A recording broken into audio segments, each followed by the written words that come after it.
फिर एक बार बहुत बहुत धन्यवाद।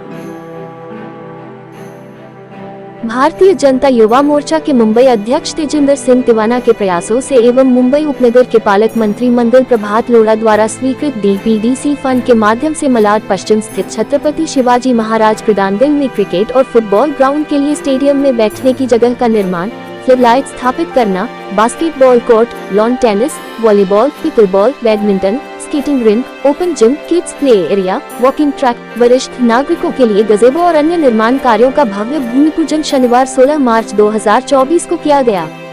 इस भव्य भूमि पूजन के अवसर पर केंद्रीय मंत्री एवं उत्तर मुंबई से भाजपा के लोकसभा प्रत्याशी पीयूष गोयल, उत्तर मुंबई के लोकप्रिय सांसद गोपाल शेट्टी सहित पार्टी के प्रमुख पदाधिकारी, कार्यकर्ता एवं बड़ी संख्या में स्थानीय नागरिक उपस्थित रहे। मलाड के वरिष्ठ नेता आर्यू सिंह, विनोद शेलार, गणेश खनगर, तेजिंदर तिवाना, गंगाराम जमनानी, जिला महासचिव बाबा सिंह और सैकड़ों स्थानीय पदाधिकारी उपस्थित थे।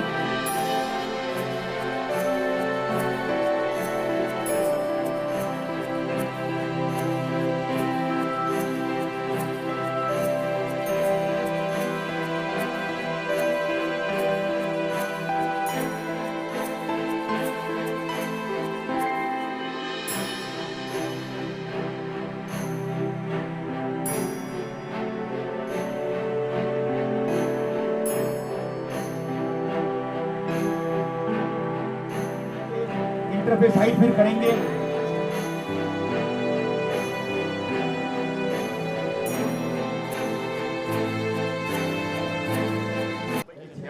सीटें हम लाखों वोटों के अंतर से जीते।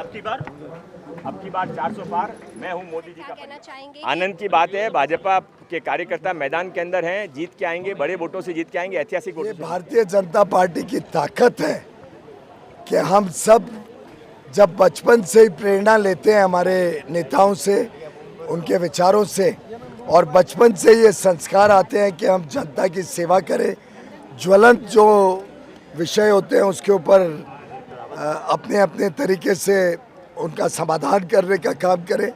मैं समझता हूँ क्षेत्र की एक बहुत बड़ी समस्या आज तेजिंदर जी के मेहनत से, गोपाल जी के आशीर्वाद से और मंगल प्रभात लोढ़ा हमारे यहाँ के गार्डियन मिनिस्टर, सब ने मिलके जो ये समाधान किया है इतनी बड़ी समस्या का, इस पूरे क्षेत्र में एक बहुत खुशी का माहौल है।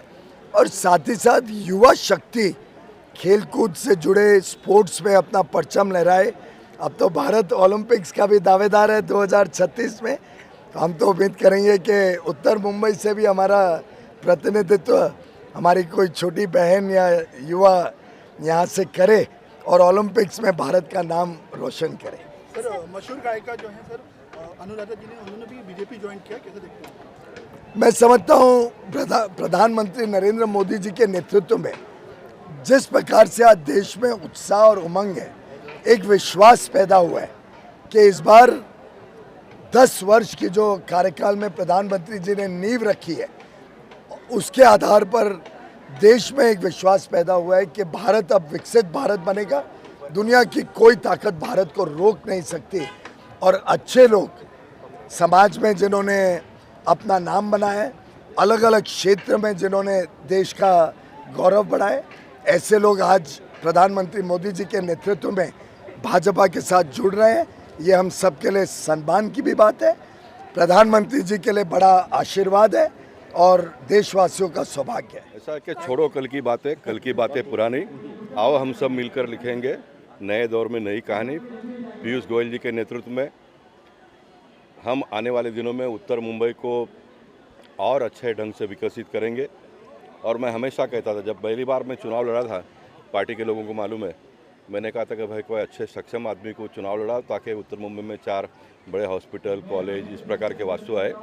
लेकिन पार्टी ने कहा कि आपको लड़ना है, मैं लड़ा, शानदार जिताया लोगों ने और अच्छा काम किया। लेकिन मुझे लगता है कि ऊपर का लेवल के काम करने के लिए पीयूष गोयल जी जैसे सक्षम व्यक्ति की आवश्यकता थी, वो आ गए। मैं बहुत प्रसन्नता महसूस करता हूँ। उनके साथ कंधा से कंधा मिलाकर चुनाव तक भी काम करूँगा और उसके बाद में भी करूँगा। लेकिन जो साथ और सहयोग पार्टी के कार्यकर्ताओं ने, मतदाताओं ने दिया, मैं मानता हूँ कि बहुत कम पॉलिटिशियन लोगों को मिला होगा। और मैं मानता हूँ कि अभी भी मेरे सर पर कर्जा है मैं चुनाव नहीं लड़ूंगा तो मेरा काम पूरा नहीं हुआ है। आने वाले दिनों में और गरीबों के लिए, फुटपाथ वालों के लिए, झोपड़ी वालों के लिए, मध्यम वर्गीय परिवार के लिए और बड़े बड़े बिल्डर लोग इतना बड़ा बड़ा काम करते हैं, ऑफिसर लोग जो परेशान करते हैं, परमिशन समय पर नहीं मिलता है, ये सारे जो मेरे बुनियादी मुद्दे हैं इसको मैं आने वाले दिनों में और ज़ोर से लड़ूंगा और लोगों को न्याय दिलाऊंगा, क्योंकि अभी मैं बंधन से मुक्त हो जाऊंगा 2 महीने के बाद में, तो लोगों को इसका बड़ा लाभ होगा आने वाले दिनों में, वो मैं करूँगा। उत्तर मुंबई में आपके काम के चर्चे हैं, लेकिन बोरीवली में जो फ्लाईओवर का एग्जाम्पल अभी दिया है अब मेरे लिए बहुत खुशी की बात है कि मैंने जो भी स्कीम है, डायलिसिस सेंटर मैंने यहाँ पर बनाया, तो मोदी जी ने मुझसे पूछा कि इतने वर्ष से कैसे जीत कर आए हो, तो मैंने कहा कि इतना डायलिसिस सेंटर मैंने बनाया, तो मोदी जी ने पूरे देश भर में 3000 डायलिसिस सेंटर के पैसे दे दिए और स्कीम को इम्प्लीमेंट किया। धर्मेंद्र प्रधान जी ने उज्ज्वला योजना लाया, मुंबई को उसका लाभ नहीं मिलता था, मैं डोनरों के पास से पैसा लेकर सभी को घर घर चूल्हा पहुंचाने का काम किया। 17,000 से ज़्यादा लोगों को हमने चूल्हा का कनेक्शन दे दिया। मैं घर घर जल 2007 में मुंबई महानगर पालिका में प्रस्ताव पास करके लिया, तब मुझे लोग हंसते थे, बीजेपी के तुम MLA हो, इस प्रकार का प्रस्ताव लाते हो, लोग क्या कहेंगे। मैंने बोले बुनियादी आवश्यकता है, एक व्यक्ति जो पैदा होता है धरती पर, उसको पानी चाहिए, उसको लाइट चाहिए, उसको घर चाहिए, उसको शौचालय चाहिए। और ये मुझे खुशी है कि मैं जो मुद्दे को हाथ डाला वो सारा नेशनल इशू हो गया। और पीयूष जी ने आज बहुत बड़े मन से जो फ्लाईओवर की बात की, उसको नेशनल लेवल पर पहुंचाने की उन्होंने बात की, तो मैं मानता हूं कि ये बहुत बड़ी उपलब्धि उत्तर मुंबई के लिए होगी। और पीयूष गोयल जी ने जो कहा है वो होगा ही, और उसको करवा के लेने का काम मैं करूँगा। देखिए, कहीं ना कहीं अगर मैं भारतीय जनता युवा मोर्चा मुंबई का अध्यक्ष हूँ और एक दायित्व मुझ पर है, तो मुंबई के युवाओं को और उनके भविष्य के लिए मैं क्या अच्छा कर सकूँ, इसके बारे में दिन रात सोचता रहता हूँ। हमें, मेरे जैसे युवा को आदरणीय गोपाल जी शेट्टी जैसे जो नेता है वो प्रेरित करते हैं, जो हमारे उद्यान सम्राट जिन्हें हम कहते हैं, उन्होंने दहीसर से लेके मलाड तक ऐसे कई अच्छे उद्यान, चाहे वो युवाओं को स्पोर्ट्स की फैसिलिटीज़ दिलाना हो, चाहे वो वरिष्ठ नागरिकों के लिए अच्छे गज़ेबोज बनाना हो, तो बहुत सारे अच्छे उद्यान उन्होंने डेवलप किए। तो उनसे इंस्पायर होकर, प्रेरित होकर मेरे जैसा युवा मलाड में भी आप देख सकते हैं महाराणा प्रताप जो क्रीडांगन, और आज ये छत्रपति शिवाजी महाराज का जो ये प्लेग्राउंड है, इसको डेवलप करने के लिए संकल्प लेकर हम आगे बढ़े हैं। और ये ग्राउंड के लिए आदरणीय मंगल प्रभात लोढ़ा जी ने हमें निधि उपलब्ध कराई, मैं उनका भी दिल से धन्यवाद करना चाहता हूँ।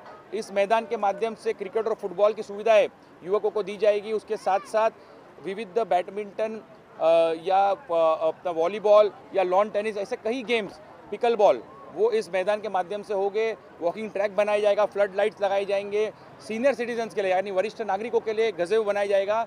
तो मुझे गर्व होता है कि हमारे नेतृत्व से सीखकर मैंने आगे चलकर भारतीय जनता पार्टी की प्रथा को आगे बढ़ाई है और युवकों को एक नया तोहफा मलाड में, ये दूसरा नया तोहफा मलाड के युवकों को, उत्तर मुंबई के युवकों को, मुंबई के युवकों को देने का काम ये हमारे माध्यम से हो रहा है। इसकी मुझे बहुत बहुत ज़्यादा खुशी है। बिल्कुल, हमारी 18 से लेकर 25 साल की युवा फौज नमो वॉरियर के नाम से वो आदरणीय पीयूष जी के लिए घर घर जाकर प्रचार करेगी, टेबल पे बैठेगी, मत मांगेगी, मोदी जी के अच्छे काम लोगों तक लेके जाएगी। और आने वाले दिनों में मुझे पूरा विश्वास है कि जो लीड का रिकॉर्ड आदरणीय गोपाल शेट्टी जी ने बनाया था, उससे भी ज़्यादा लीड से पीयूष गोयल जी उत्तर मुंबई के सांसद चुनकर आएंगे, ये विश्वास मैं आपको दिलाता हूं। देखिए, हम जो देश के युवा है, जो देश का भविष्य है, वो राहुल गांधी जी को सीरियसली नहीं लेते हैं, तो उनके बारे में कमेंट करके अपना समय बर्बाद करना समझते हैं। तो इसलिए हम ना राहुल गांधी के बारे में चर्चा करें, बल्कि युवकों के लिए क्या अच्छी सुविधा दे सके, किस तरीके से क्षेत्र का विकास कर सके, उसके बारे में चिंता करें। तो मुझे लगता है हम सब युवा उसमें ही ज़्यादा अच्छा काम कर पाएंगे। क्या लगता है, जो भारत जोड़ो न्याय यात्रा महाराष्ट्र में आई है, इसका असर लोकसभा चुनाव में कुछ वोट उन्हें मिलेंगे या फिर भाजपा के वोट कुछ कटेंगे इसकी वजह से? बिल्कुल नहीं, भाजपा के वोट दुगना हो गए। उसका सबसे बड़ा उदाहरण देता हूँ कि जब मेरी माताजी इस क्षेत्र से नगर सेवक चुनाव लड़ी थी, तो यहाँ पर राहुल गांधी ने सभा ली थी और मेरी माताजी B ग्रेड सीट होने के बावजूद भी राहुल गांधी की सभा के वजह से और ज़्यादा मत से चुनकर आई। तो राहुल गांधी जहाँ जाते हैं और पनवती कहलाते हैं और अपनी सीट को हरा के आते हैं।